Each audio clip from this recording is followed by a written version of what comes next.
The institute of IAS में आपका स्वागत है। इसके साथ ही हम आज का जो टॉपिक है हमारा वो होगा मॉडर्न हिस्ट्री से रिलेटेड, और जो आपको बेसिक पे मदद करेगा।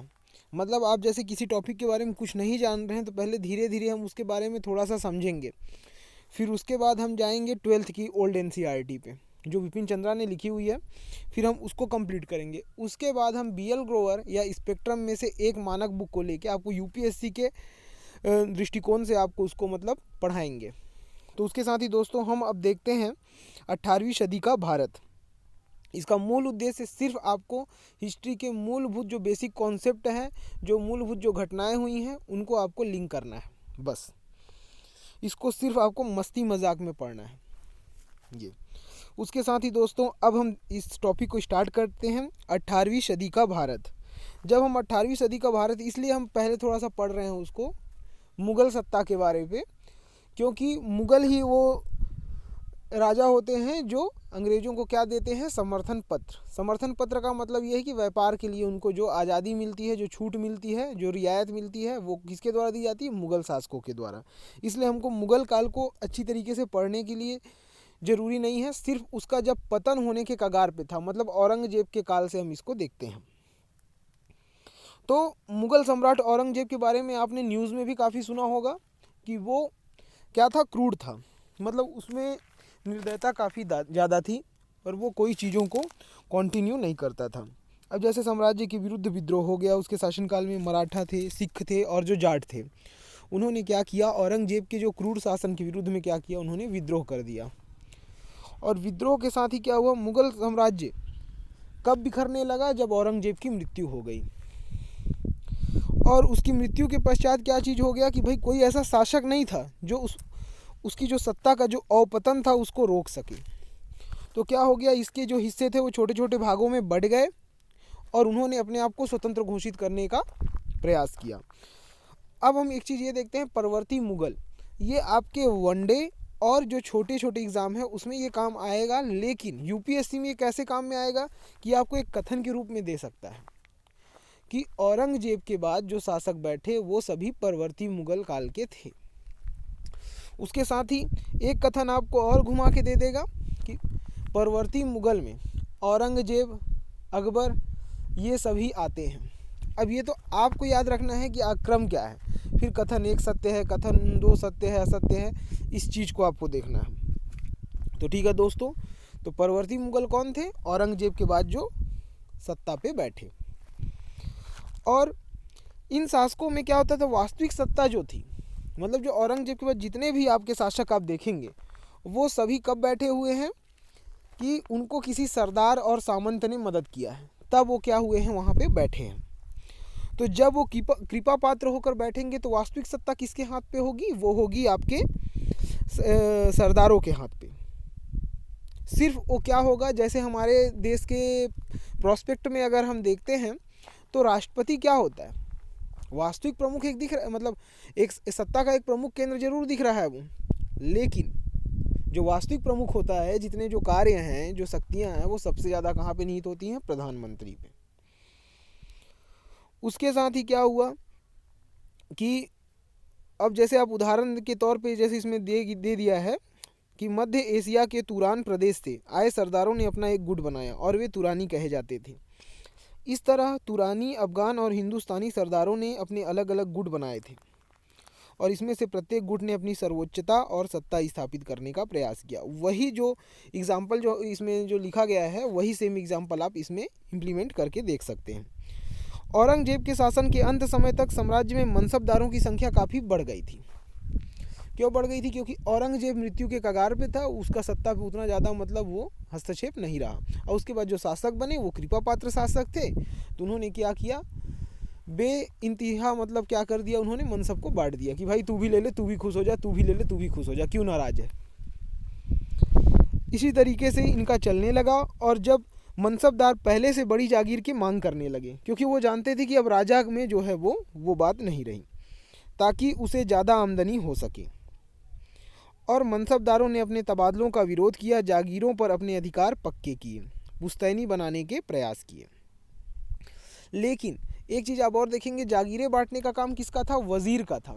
और वज़ीर हर कोई चाहता था कि जो वज़ीर बन जाए वो अपने रिश्तेदारों को, अपने सगे संबंधियों को वो आगे ले जाए। अब क्या हुआ, औरंगजेब की जब मृत्यु हुई तो औरंगजेब के 4 पुत्र हैं, उसको हम 12th की एनसीईआरटी में कवर अप करेंगे। तो आप एक चीज़ अब बस इतना जान लीजिए कि औरंगजेब की मृत्यु के बाद जो संघर्ष हुआ उसमें बहादुर शाह विजयी हुआ, और बहादुर शाह ने अपने अल्प शासनकाल 1707 से 1712 ईस्वी, ये एक ऐसा राजा था जो औरंगजेब के बाद मतलब कुछ करने का प्रयास करता है और पतन को रोकने की एक प्रयासरत कोशिश करता है। पर इसकी उम्र ज़्यादा होती है, 65 वर्ष इसकी उम्र होती है, आपकी जानकारी के लिए भी बता दूं। तो क्या होता है, ये मराठों और राजपूतों से क्या करता है, मेल मिलाप की नीति। मुगलों की एक क्वालिटी ये रही है कि वो क्या है, राजपूतों से मेल मिलाप, क्योंकि राजपूत सबसे ज़्यादा निष्ठावान हुआ करते थे, इसलिए वो उनसे वैवाहिक संबंध स्थापित करते थे। अब हम आगे चलते हैं कि ये क्या करता था, औरंगजेब ने शिवाजी के पोते क्या साहू जी को कैद कर लिया था। ये बाजीराव मस्तानी का ही साहू जी समझ लीजिए, इसको वही है। बहादुर शाह ने उसे छोड़ दिया, मतलब मराठों के प्रति उन्होंने एक उदारवादी नीति का कि भाई प्रयोग किया कि भाई इसको हम छोड़ देते हैं ताकि मराठों के नज़र में हमारी एक रिस्पेक्ट, एक सम्मान जो है वो दर्ज हो जाए। उसके बाद क्या हुआ, बहादुर शाह ने उसे छोड़ दिया। जहादर शाह के शासनकाल में जुल्फिकर खां की मदद से 1712 ईस्वी में जजिया कर समाप्त कर दिया गया। जुल्फिकर खां औरंगजेब का सबसे ऊंचे ओहदे का क्या था, सेनापति था, मगर 1 साल से कुछ अधिक समय के बाद ही जहादर शाह को गद्दी से हटा दिया। और फर्रुख सियार, इसके नाम में ही सियार है, और सियार क्या होता है, धूर्त और चालाक होने का जो दिखावा करता है वही। तो 1713 ईस्वी में बादशाह बना, और उस समय के जो सबसे शक्तिशाली सरदार थे वो थे सैयद बंधु अब्दुल्ला खां और हुसैन अली। और बादशाह ने इन सैयद बंधुओं की शक्ति को तोड़ने की कोशिश की, मतलब वो व्यक्ति ऐसा था कि इनके कृपा पात्र वो क्या बना, राजा बना। लेकिन राजा बनने के साथ ही उसे ये लगा कि वो बहुत ही बुद्धिमान है, और वो इनके ही विरुद्ध क्या करने लगा, षड्यंत्र करने लगा। और जब षड्यंत्र ये करने लगा तो जब सरदारों को इसकी भनक लगी, क्योंकि भाई वास्तविक सत्ता किसके पास थी, सरदारों के पास थी, ये सिर्फ क्या था, एक प्रतीक मात्र था।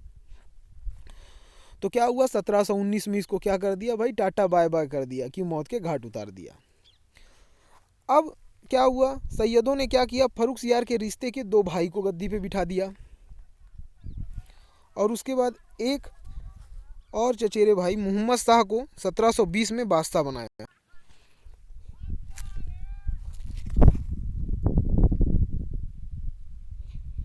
अब चीन किलिच खां के नेतृत्व में सरदारों के एक दल ने सैयद बंधुओं को उखाड़ फेंका। चीन किलिच खां औरंगजेब का एक मशहूर सेनापति था। चीन किलिच खां ही आगे जाके क्या करेगा, असफजाही वंश का क्या करेगा, स्थापना करेगा। तो मोहम्मद शाह ने 1748 ईस्वी तक 29 साल शासन किया, मगर साम्राज्य का बिखरना जारी रहा। सरदारों के विभिन्न दलों के बीच कलह ने केंद्रीय सत्ता को क्या कर दिया, कमज़ोर कर दिया। और फिर नादिर शाह ने 1739 में करनाल में मुग़ल सेनाओं को हरा दिया और दिल्ली में कत्लेआम किया, धन दौलत लूटी। कोई भी आक्रमण करता था, नादिर शाह, अहमद शाह अब्दाली, इनका एक ही चीज़ था, आक्रमण करो और यहाँ से लूट घसोट करो। अब इन्होंने क्या कर दिया कि नादिर शाह के आक्रमण के बाद क्या हो गया, साम्राज्य का और अधिक, भाई जिसकी माली हालत वैसे ही खस्ता थी, युद्ध के बाद वो क्या हो गया कि और खस्ता हो गया। अब क्या हुआ कि भाई मोहम्मद शाह के उत्तराधिकारी कौन थे, अहमद शाह, 1748 से 1754। आलमगीर द्वितीय जो थे 1754 से 1759 ईस्वी। शाह आलम द्वितीय 1759 से 1806। केवल कहने भर को ही बादशाह थे। इस दौरान देश में क्या हुआ, मराठों का उदय हो गया। अब हम देखते हैं स्वतंत्र राज्यों का उदय, क्योंकि जो मुग़ल बादशाह था उसके पास अब उतनी शक्तियाँ नहीं थी। तो अब क्या हुआ, जो छोटी छोटी जो रियायत थी, मनसबदार थे, वो सब क्या हुआ, अपने आप को स्वतंत्र घोषित करने में लग गए। उसी में से एक जैसे अब देखते हैं बंगाल। मुर्शीद कुली खां क्या था, औरंगजेब का मातहत, मतलब उनके कृपा पात्र क्या था, वो दीवान था। फर्रुख सियार ने उसे बंगाल का सूबेदार बना दिया, और वह जल्दी ही एक तरह से स्वतंत्र शासक बन गया और अपनी राजधानी मध्य बंगाल के एक स्थान ले गया, और उसने अपने ही नाम पर क्या कर दिया, उसका नाम रख दिया मुर्शिदाबाद। मुर्शीद कुली खां और उसके उत्तराधिकारी नवाबों ने बंगाल, बिहार, उड़ीसा पर स्वतंत्र शासकों की तरह शासन किया। यद्यपि वे मुगल बादशाह को नियमित रूप से राजस्व भेजते रहे, मतलब एक तरीके से उन्होंने क्या किया, जनता को मूर्ख बनाने का प्रयास किया कि भाई हम मुगल सत्ता के अधीन हैं। क्योंकि उस समय क्या था, उस समय जो प्रजा थी उनके नज़र में मुग़ल जो सत्ता थी उसका सम्मान बरकरार था। और इन्होंने कृषि, व्यापार और उद्योग को क्या किया, बढ़ावा देने का प्रयास किया। राजस्व की वसूली जो थी वो नियमित रूप से और जारी रखी सख्ती के साथ। गरीब किसानों को कर्ज भी दिया मगर राजस्व की मात्रा में कटौती नहीं की। इस प्रकार प्रांत में राजस्व के साधनों को बढ़ाया गया, यद्यपि किसानों को कोई राहत नहीं मिली। अब जो चीन की लिखा अपन देख रहे थे, औरंगजेब का मशहूर जो था, बहुत ही ताकतवर था और उसने खुद को निज़ामुल मुल्क की पदवी दी और उसे दक्कन का सूबेदार बना दिया गया। 1772 ईस्वी में उसे वजीर बनाया गया मगर वह जल्दी ही दक्कन लौट आया। और उसने क्या किया, दक्कन लौटने के बाद अपने अधिकार को मजबूत कर लिया उस प्रदेश पे और अपने आप को स्वतंत्र घोषित कर दिया और असफजाही वंश की नींव डाल दी। और उसके उत्तराधिकारी आपके क्या है, हैदराबाद में निज़ाम कहलाए, जो आगे चल के आपको स्वतंत्रता के पश्चात जो भारत की एक न्यू एनसीईआरटी है उसमें भी आपको मिलेगा। उसके साथ ही हम देखते हैं अवध। अब अवध के बारे में क्या था, शाह आदत खां एक छोटा मुग़ल अफसर था। उसने सैयद बंधुओं को उखाड़ फेंकने में मदद की और उसे 1722 में अवध का सूबेदार बना दिया गया और उसका उत्तराधिकारी था। और उसका दामाद सफदरजंग जो कुछ सालों तक साम्राज्य का वजीर भी रहा। अवध के शासक ने अराजकता खत्म करने और सूबे के वित्तीय संसाधनों को बढ़ाने का प्रयास किया, न्याय और शांति। क्योंकि देखिए, आपका जो वित्तीय व्यवस्था हो इसलिए बढ़ सकता है क्योंकि जब अगर आप युद्ध नहीं कर रहे हैं, आप शांति कर रहे हैं, मतलब मेल मिलाप की नीति अपना रहे हैं, तो क्या होता है, जो आपका सेना के ऊपर जो व्यय होने वाला है वो नहीं होगा, तो एक राजस्व को बढ़ाने में मदद मिलेगी। और अवध में आप एक चीज़ और देखेंगे कि नागा सन्यासी वो जो है सेना में शामिल हो गए, तो ये एक आपको नई चीज़ मिलेगी अवध में। और फिर अवध के शासकों ने राज्य का विस्तार कहाँ तक कर दिया, रुहेलखंड तक कर दिया। और जो क्या हुआ, पर्वत श्रेणियों से अफगान के लोग बड़ी संख्या में आके क्या हो गए, यहाँ बस गए और उन्हें क्या कहा गया, रुहेला कहा गया। अब हम देखते हैं पंजाब। पंजाब दिल्ली के उत्तर में लाहौर और मुल्तान के क्षेत्रों पर मुग़ल सूबेदारों का शासन था, परंतु नादिर शाह और बाद में अहमद शाह अब्दाली के हमलों के कारण उनकी शक्ति खत्म हो गई। और उस क्षेत्र में क्या हुआ, जब अहमद शाह अब्दाली और नादिर शाह ने आक्रमण किया, वहाँ की जो शक्ति थी मुग़लों की वो समाप्त होने के साथ ही वहाँ पे क्या हो गया, सिखों का उदय हो गया। जाट राज्य, जाट राज्य उस समय क्या था, दिल्ली, आगरा और मथुरा, जो आज भी आप वहाँ जाएंगे तो आज भी आपको वहाँ पे जाट समुदाय ज़्यादा देखने को मिलेंगे। आसपास के क्षेत्रों में जाटों की एक नई शक्ति का उदय हो गया और उन्होंने भरतपुर में अपना राज्य कायम किया और वहाँ के आसपास के इलाके में अपना प्रभाव जमाया और अपना प्रभुत्व और सत्ता स्थापित करने का प्रयास किया। अब हम देखते हैं राजपूत। राजपूत मुग़लों के सबसे वफादार हुआ करते थे। तो राजपूत सरदार अकबर के समय से ही मुग़ल साम्राज्य को क्या करते थे, दृढ़ समर्थन देते थे। क्योंकि देखिए क्या होता है, हमारे समाज में भी दामाद को एक अनचाही पावर प्राप्त है, मतलब दामाद सर्वोत्तम माना जाता है। तो उसी तरीके से क्या होता था, राजपूतों के दामाद कौन बन जाते थे, मुग़ल। क्योंकि उन्होंने क्या किया था, आक्रमण करते थे, पर वो क्या करते थे, आक्रमण के साथ में वो वैवाहिक संबंध स्थापित करते थे। और मगर उनमें से बहुतों ने औरंगजेब के विरुद्ध क्या कर दिया, विद्रोह किया, क्योंकि औरंगजेब की जो नीति थी वो शोषणकारी थी। इस कारण औरंगजेब उनके पैतृक भूमि के उत्तराधिकार में हस्तक्षेप करने लगा। और देखिए, किसी के भी आप पैतृक चीज़ों पे अगर आप हस्तक्षेप कर रहे हैं, जैसे आपकी ज़मीन है, अगर कोई व्यक्ति चाहे कि मैं उसमें कब्जा कर लूँ, तो आपके मन में कहीं ना कहीं उसके प्रति क्या होगी, दुर्भावना पैदा हो जाएगी। तो वही चीज़ क्या हुआ, राजपूतों के मन में हो गया और उन्होंने क्या कर दिया, जब औरंगजेब की मृत्यु हुई, क्योंकि औरंगजेब जब तक जीवित था उसके जैसा कुशल शासक नहीं था कोई, भले वो क्रूर था। जैसी मृत्यु हुआ, इनको क्या मिल गया, एक अवसर मिल गया। और जो ये अवसर मिला, उसी चीज़ पे इन्होंने क्या किया, अपने आप को मुक्त करने का प्रयास किया और अपने क्षेत्र पर प्रभाव जमाने का प्रयास किया। जोधपुर और आमेर के शासक जो क्रमशः क्या थे, जोधपुर और आमेर आप इसलिए ज़्यादा देखेंगे क्योंकि यही जो शासक थे वो मुग़लों के वफादार हुआ करते थे। तो गुजरात और मालवा का सूबेदार बनाया गया। कुछ समय तक लगा कि राजपूत मुग़ल साम्राज्य में अपना स्थान और प्रभाव पुनः प्राप्त कर लेंगे, पर जाटों और मराठों के विरुद्ध साम्राज्य के मुख्य समर्थक बने रहे। इस काल में सबसे श्रेष्ठ राजपूत राजा क्या थे, सवाई जयसिंह, जिन्होंने जंतर मंतर बनाया। जंतर मंतर कहाँ पे, 5 जगहों पे इन्होंने बनाया है। और आप जब भी आपको समय मिले तो आप जाइए, और क्या है वहाँ पे आप देखेंगे तो जैसे आपके घड़ी में जो समय हुआ है वैसे ही आप वहाँ पे भी समय निकाल पाएंगे। ये जो तकनीक थी, तो इन्होंने कहाँ पे बनाया, इन्होंने एक सबसे खूबसूरत नगर क्या बनाया, जयपुर बनाया। और ये दिल्ली, जयपुर, वाराणसी, उज्जैन और मथुरा में इन्होंने क्या किया है, जंतर मंतर वेधशालाएँ जो हैं वो स्थापित किया। परंतु राजपूत का प्रभाव ज़्यादा दिन तक नहीं टिका, क्योंकि राजपूत की एक कमजोरी रही हमेशा कि वे अपने आपसी कलह में ही उलझे रहे। और राजपूतों का क्या हुआ, आपसी कलह से क्या हुआ, ये सत्ता पे ध्यान नहीं दे पाए और इनका स्थानिक प्रभाव घट गया। अब हम देखते हैं सिख। गोविंद सिंह जो सिख के 10वें गुरु और अंतिम गुरु थे, लड़ाकू सिखों के एक समूह का गठन किया, मगर औरंगजेब का शासनकाल में वे अपना राज्य स्थापित नहीं कर पाए। और गुरु की मृत्यु के बाद सिखों को बंदा बहादुर नाम का एक क्या मिल गया, योग्य नेता मिल गया।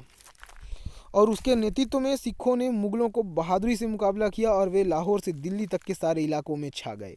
मगर अंत में उनकी पराजय हुई और बंदा बहादुर को क्या कर दिया गया, मौत के घाट उतार दिया गया। और कुछ समय बाद उन्होंने फिर से अपने को संगठित कर लिया, लेकिन नादिर शाह के आक्रमण के बाद पंजाब में मुगल सत्ता का पतन हो गया। अफगानों और उस क्षेत्र में नादिर शाह द्वारा छोड़े गए उसके अनुयायियों के बीच संघर्ष छिड़ जाने के कारण गड़बड़ी की स्थिति पैदा हो गई।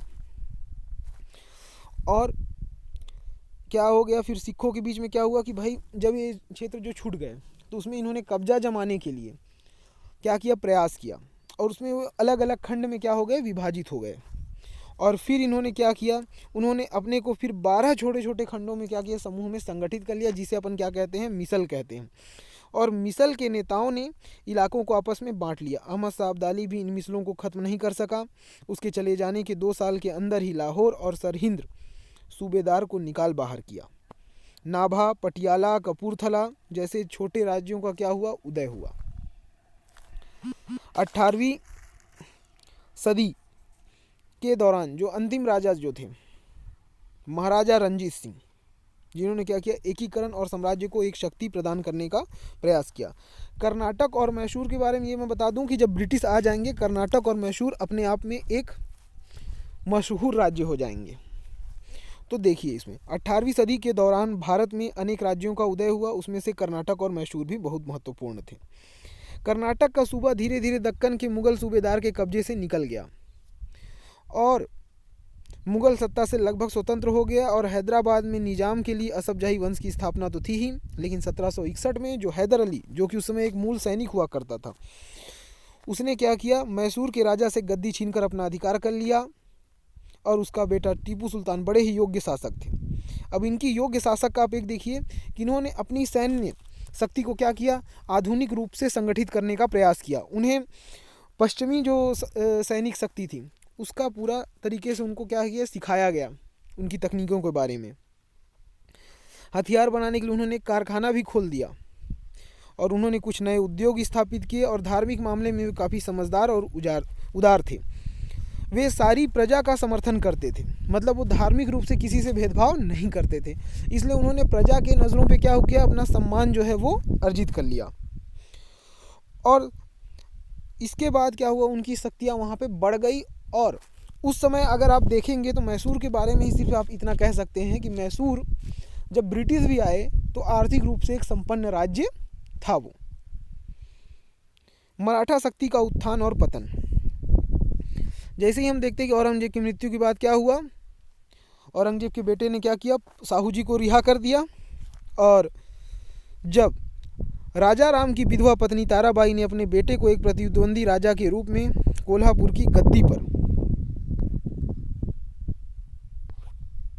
बिठा दिया, जबकि साहू सतारा में शासन करने लगा।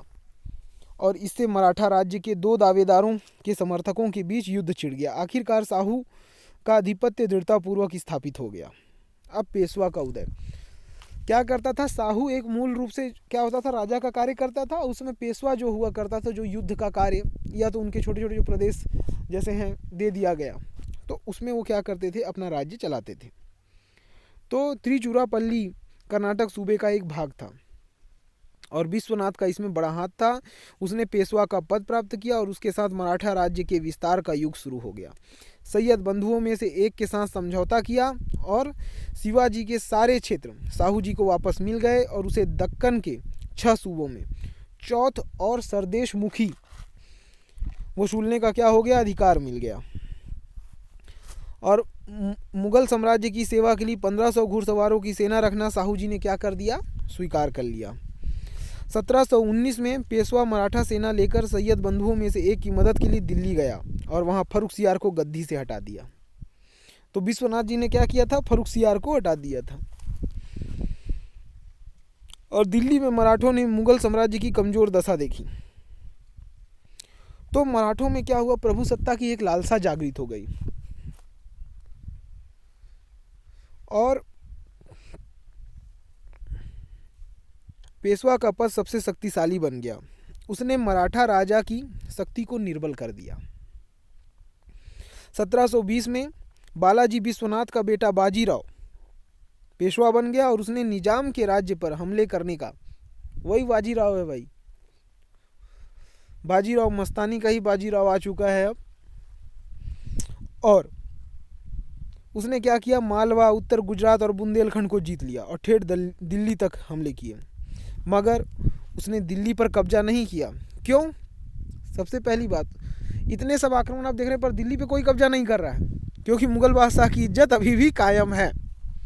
ये तो हम पढ़ रहे हैं कि मुगल बादशाह की कोई इज्जत नहीं है पर उस समय उन लोगों को लगता था कि मुगल बादशाह की इज्जत कायम है। तो इसने क्या किया, राज्य मराठों ने ये हमले राज्य विस्तार के इरादे से नहीं किए। उनकी दिलचस्पी मुख्य रूप से उन इलाकों में क्या था, भू राजस्व, कर का वसूली। मतलब इनको राज्य सत्ता का कोई लोभ नहीं, सिर्फ धन का लोभ था। और बाजीराव के पुत्र बालाजी बाजीराव ने अपने पिता की विस्तार नीति को जारी रखा और उसके पेशवा काल में मराठे पूर्व में बिहार, उड़ीसा तक और उत्तर में पंजाब तक पहुंच गए। मराठा की राज व्यवस्था की जो कमजोरियां थी उसके बारे में हम देखते हैं। उनमें से आप उनके पतन का एक कारण देखेंगे कि कभी वो क्या हो गया, अपनी जो राज व्यवस्था थी जहाँ मतलब वो जीत लेते थे वहाँ पे कभी अपने आप को सुव्यवस्थित नहीं कर पाए, सुस्थिर प्रशासन वो कायम नहीं कर पाए। और वस्तुतः उन्होंने जो नीति अपनाई, उन्होंने क्या किया, राजस्व की जो नीति अपनाई उस सब ने इन्हें क्या कर दिया, बर्बाद कर दिया। चौथ और सरदेश मुखी के रूप में राजस्व का एक निश्चित हिस्सा सतारा में मराठों की केंद्रीय सरकार को भेज दिया जाता था। शेष हिस्से को मराठा सरदार क्या हो गए, आपस में रखते थे और उनकी अपनी अपनी सेनाएं थी। अब देखिए, अगर ये छोटे छोटे जो सरदार हैं अगर वो अपनी सेना रख रहे हैं तो उस पर व्यय करेंगे, तो भाई इनके पास तो पैसे उतने रहेंगे नहीं। और ये सरदार कहने को पेशवा के प्रतिनिधि थे, मगर उन्होंने अपने क्षेत्र में काफ़ी हद तक अपनी क्या की, स्वतंत्र सत्ताएं स्थापित करने का प्रयास किया और कर भी लिए। और वे सभी सतारा की सरकार के प्रति अपनी राजनिष्ठा से छुटकारा पाना चाहते थे। इस प्रकार मराठा शक्तियों का उदय हुआ और ये शक्तियाँ पुणे में पेशवा और बड़ौदा में गायकवाड़, नागपुर में भोसले, इंदौर में होलकर, ग्वालियर में सिंधिया। मराठों ने अपनी खास ढंग की राज व्यवस्था के कारण अन्य लोगों की सहानुभूति क्या कर दी, खो दी। और उनके छापों के कारण दूसरे शासक क्या हो गए, मतलब ये क्या करते थे, किसी पे छापा मार युद्ध भी कर देते थे। और इन्होंने जो युद्ध कर दिया, अब उससे क्या होता था, कई शासक इनसे नाराज हो जाया करते थे, क्योंकि उस समय एक इथिक्स था, नैतिकता थी कि भाई आप पहले उसको क्या करेंगे, आप चुनौती देंगे, फिर वो आक्रमण हुआ करता था। और फिर क्या हो गया, पानीपत की तीसरी लड़ाई 1761 ईस्वी में। ये समझ जाइए अर्जुन कपूर और संजय दत्त वाला, वही अहमद शाह अब्दाली वाला। ये मूवी आप देखेंगे तो आपको काफ़ी हद तक कुछ चीज़ें समझ में आएंगी। अब हम देखते हैं पानीपत की तीसरी लड़ाई। तो पानीपत इसलिए भी बहुत महत्वपूर्ण हो जाता है दोस्तों, क्योंकि पानीपत के क्वेश्चंस जो हैं वो मेंस में पूछे हुए हैं कि पानीपत में बार बार लड़ाइयाँ क्यों हो रही हैं। तो इसके बारे में हम एक अलग से मेंस के दृष्टिकोण से क्या क्या पॉइंट्स लिखेंगे उसको भी मैं आगे वीडियो में कवर करूँगा। अभी हम सिर्फ एनसीईआरटी को एक फ्रेंडली मूड में पढ़ना है कि अपने आप में कुछ कुछ चीज़ें गेन करना है इससे। तो देखते हैं पानीपत की तीसरी लड़ाई। नादिर शाह के बारे में आप पहले पढ़ चुके हैं। क्या पढ़ चुके हैं भाई? उसने सैनिकों को मार दिया। अफगानिस्तान के जो इलाके जीते थे उसमें एक सेनापति था अहमद शाह अब्दाली, उसके हाथ में चली गई सत्ता और अहमद शाह अब्दाली ने क्या कर दिया, दुरानी वंश की स्थापना कर दी। मराठों ने दिल्ली और पंजाब में अपना प्रभाव बढ़ाना शुरू किया और मराठा और अब्दाली के बीच युद्ध अब क्या हो गया था, संभव दिख रहा था। क्योंकि मराठा उस समय मुख्य शक्ति के रूप में उभर रहे थे, और मराठा के अलावा इस काल में उत्तर में अन्य शक्तियाँ थी, अवध का नवाब, जाट और रूहेला। लेकिन मुगल बादशाह की अब कोई पूंछ थी ही नहीं, इज्जत अलग थी वो बात। तो अब्दाली अवध के नवाब और रूहेलों का समर्थन प्राप्त करने में सफल हो गया। कभी भी कोई भी जो व्यक्ति जो हमारे देश में आक्रमण किया, और देश के गद्दार उसको समर्थन किए हैं, इसलिए वो क्या हुआ, चाहे राजा कितना भी बहादुर हो, उसको हराने में कामयाब हुए हैं वो। तो क्या किया, रूहेलों और अवध के नवाब ने क्या कर दिया, विश्वासघात करके समर्थन दे दिया, और मराठों का लगभग सभी ने साथ छोड़ दिया। अब मराठों का भी बिहेवियर जो है वो अनएक्सपेक्टेड था। तो 1761 में क्या हुआ कि पानीपत में निर्णायक लड़ाई हुई, और तब न राजपूतों ने, न जाटों ने, न सिखों ने, और न ही किसी अन्य शक्ति ने क्या किया, मराठा की मदद किया। मतलब ना तो ये एकजुट होके अब्दाली के विरुद्ध खड़े हो पाए, और मराठों की क्या हुई, करारी हार हुई, और उसके श्रेष्ठ नायक और उसके श्रेष्ठ सेना वहाँ पे क्या हुई, मारे गई। तो आप एक चीज़ देखेंगे कि पानीपत में 3 लड़ाइयाँ हुई हैं। ये 3 लड़ाइयों के बारे में आपको पता ही होगा। 1526 में क्या हुआ, बाबर और इब्राहिम लोदी के बीच, हेमू और अकबर के बीच 1556 में। अब्दाली के साथ लड़ाई के नतीजे मराठा के लिए क्या हुआ, लगभग मराठों को सीमित कर दिया, गहरा धक्का लगा, और उनके बीच जो एकता थी वो लड़ाई के बाद क्या हो गई, मराठों के बीच खत्म हो गई। वो एकता तो मेरे को अभी तक तो नज़र नहीं आई कि उनके पास एकता थी मराठों के पास, पर अब एकता मान लीजिए कि कुछ थी। और मगर उनकी स्थिति कुछ समय तक बनी रही, और फिर यूरोप की व्यापारी कंपनियों के हस्तक्षेप के कारण देश के राजनीतिक जीवन में क्या हो गया, बहुत बड़ा परिवर्तन हो गया। अब समाज और राजनीति की कुछ विशेषताएं जान लेते हैं उस समय की। राजनीतिक संघर्षों के कारण इस काल में वाणिज्य और व्यवसाय में वृद्धि होती गई। इस काल में वाणिज्य और व्यापार के कुछ प्रमुख केंद्र थे। व्यापार के कौन कौन से केंद्र थे, इसको भी आप माइंड में रखिएगा। जैसे अब आप देख रहे हैं कि बंगाल में मुर्शिदाबाद, ढाका, दक्षिण में हैदराबाद और मछलीपट्टनम, अवध में फैजाबाद, वाराणसी, लखनऊ और गोरखपुर। सूबे के शासकों ने हिंदू मुसलमान अधिकारियों और सरदारों का क्या किया, समर्थन प्राप्त करने की कोशिश की। राज्य के विभिन्न पदों पर नियुक्तियां करते समय धर्म का ख्याल नहीं किया जाता था। तुम देख चुके कि अवध के नवाब की सेना में क्या था, नागा सन्यासी भी थे। हिंदू और मुसलमानों के बीच परस्पर निकट आने से क्या होगा, जब उर्दू और हिंदी भाषी लोग मिले तो क्या हो गया, वहाँ से एक अलग भाषा का भी जन्म होता है। और आप देखेंगे वहाँ से संस्कृतियाँ भी आपस में मिली, और मराठी, तेलुगु, पंजाबी ने भी अच्छी प्रगति की। उस समय क्या हुआ, साहित्य भी समृद्ध हुआ।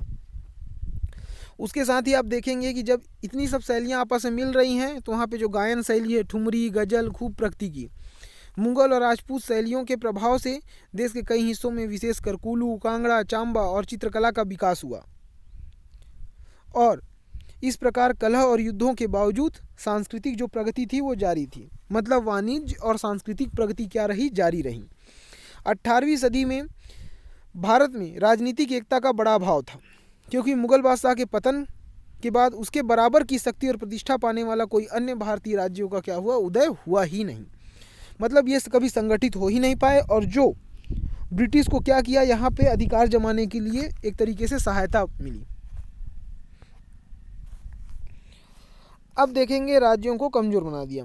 भारतीय समाज में भी एकता थी नहीं, क्योंकि देखिए भारतीय समाज ऐसा है जैसे कोई व्यक्ति है, आपका पड़ोसी है, वो अगर कुछ प्रगति कर रहा है तो उसका पड़ोसी उससे चिढ़ेगा, उससे ईर्ष्या करेगा और उसको गिराने का प्रयास करेगा। यही चीज़ उस समय भी भारतीय समाज में जो उस समय था और आज भी है। और उस समय क्या हुआ था, एक जाति व्यवस्था भी थी कि ऊंची जाति और निम्न जाति। उस समय अछूत के साथ दुर्व्यवहार किया करते थे। मुसलमानों में भी समुदाय थे, कुछ समुदाय अपने को दूसरों से श्रेष्ठ समझते थे। एकता ना होने के अनेक कारण थे।